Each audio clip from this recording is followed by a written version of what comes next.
Spotify's annual report on music streaming economics, and it provides valuable insights into trends, earnings, and the industry's ever-evolving landscape.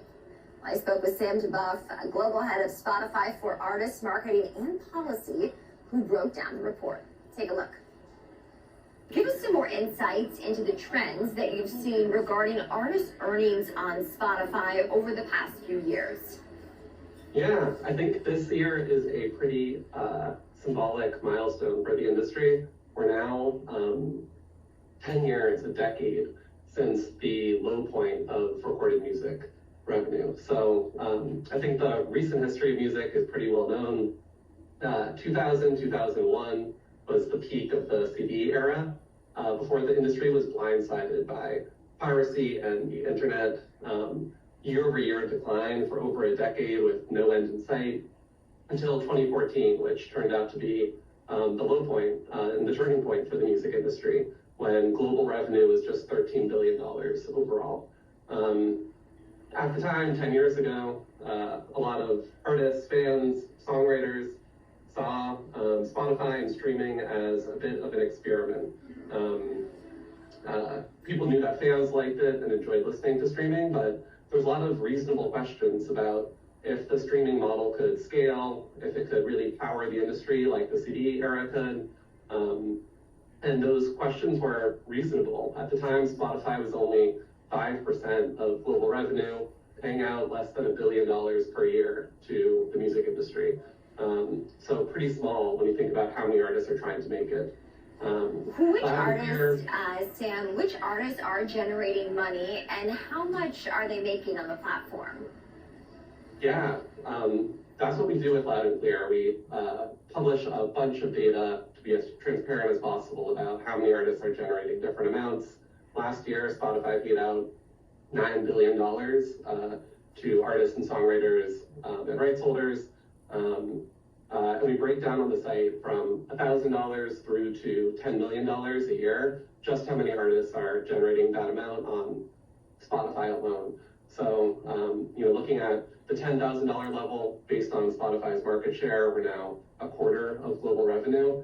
Artists making $10,000 on Spotify might be making $40,000 across all streaming services and recorded revenue sources. Last year, 66,000 artists generated $10,000 on Spotify. That's up from just over 20,000 in 2017. So at that beginning career stage, you're seeing huge opportunity growth, and that goes all the way up to, say $1 million a year. In 2017, only 450 artists were generating that amount on Spotify. Last year, 1,250 artists generated $1 million or more on Spotify. That's 4 million or more across all recorded revenue. So beginning career stage, and for those bigger superstars, we're seeing some really huge growth in revenue opportunity and career opportunity. How has the landscape changed for artists from non-English speaking countries regarding earnings potential and audience reach? One of my favorite takeaways from the data this year is about just that, the international reach of artist success.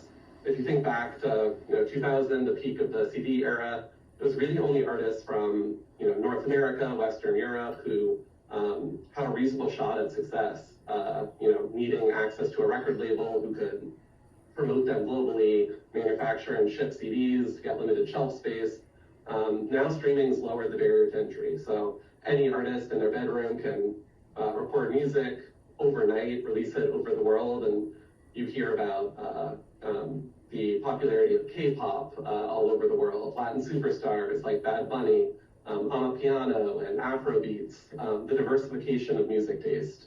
What we saw with the data is that the popularity of those genres has translated into financial opportunity for artists. So of the 66,000 artists who generated at least $10,000 from Spotify, the majority of them are from markets where English isn't the first language. So they're performing in languages like Spanish, Portuguese, Hindi, Indonesian, German, French. And it's really exciting to see because it means, not only do fans get access to the whole world of music now, but you can viably have a career as an artist no matter where you're born, which definitely has never been the case in any previous period of music.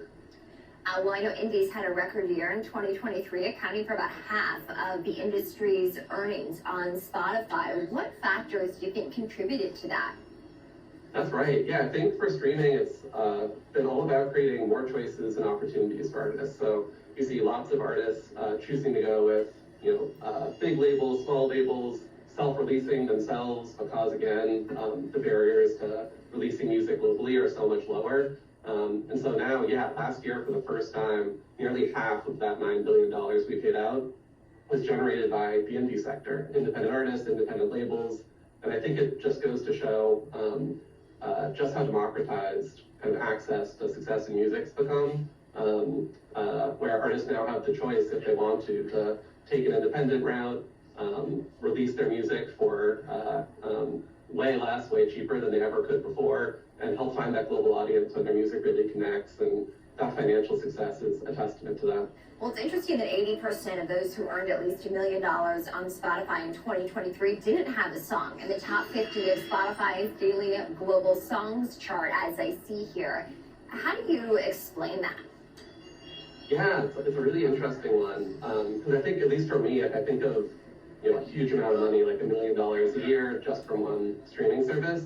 You just think of those household names, the global superstars who are on top of the charts. They're winning awards at the end of the year-end lists. They're going viral on a social video platform, or they get synced on a big Netflix show.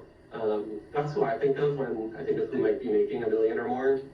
The truth is, even the level, $1 million a year, way more artists are reaching that than I think people would realize. And it's not just those household names. If you remove all those people I mentioned, the artists who have a song that got into the top 50 any day on Spotify, there's still another 1,000 artists who generated $1 million. 80% of the artists generating $1 million didn't reach the top 50 charts. And so I think it kind of goes to show you don't need a viral hit, you don't need to be a one-hit wonder, you don't need to have that hit single that people probably still associate with success in music.